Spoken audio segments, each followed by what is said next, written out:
संसद में आज राहुल गांधी के पूरे आचरण को देखकर हम सबों को बहुत पीड़ा हुई है। सेना को बदनाम करना, सेना के आत्मविश्वास को कमजोर करना राहुल गांधी की फितरत बन गई है। ये कोई पहली बार नहीं हुआ है उनका। याद करिए, जब बालाकोट हुआ था तो उन्होंने सबूत मांगा था कि नहीं? जब उरी हुआ था तब उन्होंने सबूत मांगा था कि नहीं? उन्होंने ये भी कहा था कि सेना की शहादत पर राजनीति हो रही है। ये उनके शब्द हैं, मैं उनको कोट कर रहा हूं। ये उनके दिमाग का एक सिस्टम फिट हो गया है कि सेना को लेकर सरकार को एम्बैरेस करेंगे और सेना के आत्मविश्वास और सेना की रेपुटेशन दोनों को कॉम्प्रोमाइज करेंगे।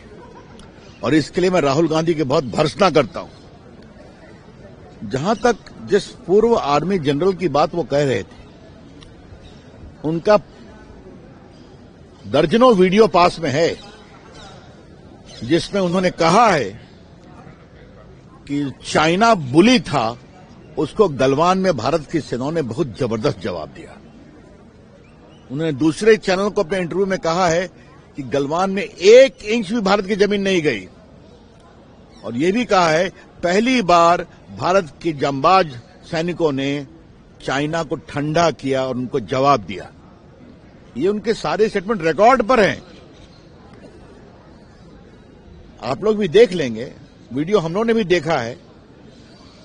तो ये कमाल के नेता हैं जो रिकॉर्ड पर वीडियो बोल रहे हैं। वो प्रामाणिक टेलीविजन चैनल्स को वो नहीं कोट करेंगे, लेकिन जो किताब पब्लिश नहीं हुई है उसको लेकर पॉलिटिक्स करेंगे।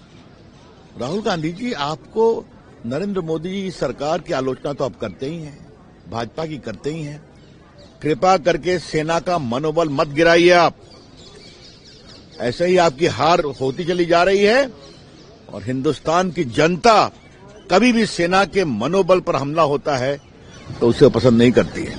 राहुल गांधी जी बचकाना हरकत कर रहे थे, सदन की गर्मा को तार तार कर रहे थे।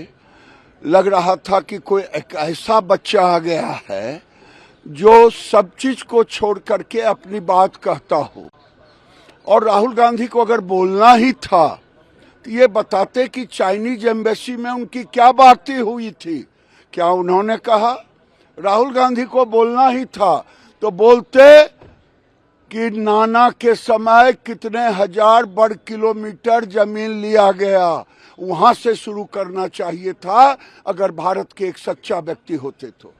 मैं केवल एक पुराना ये लेटर नेहरू का दिखाना चाहता हूं। इसमें वो जनरल करियप्पा के बारे में कह रहे हैं कि वो मेंटली ऑफ द ट्रैक।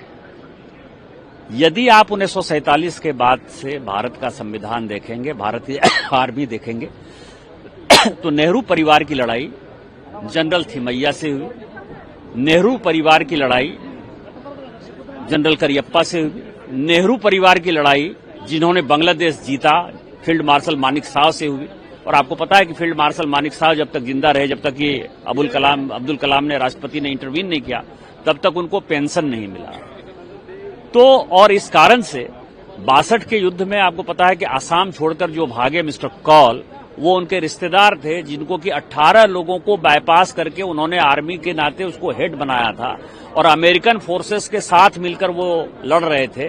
तो इनका जो इतिहास है वो पलीता वाला इतिहास है, भगौड़े वाला इतिहास है। अपने दिल से जानिए पराये दिल का हाल। इसीलिए पिछले 95 चुनाव हारने के बाद कोई मीडिया इनको सीरियसली नहीं ले रही थी। पिछले 4 घंटे से ये केवल उल्टा पुल्टा बोल के, झूठ का बोलकर, जिसका किताब नहीं छपा, जो 20 पैर की बात है, उसको कह के केवल ये मीडिया का जो है टाइम ले रहे हैं।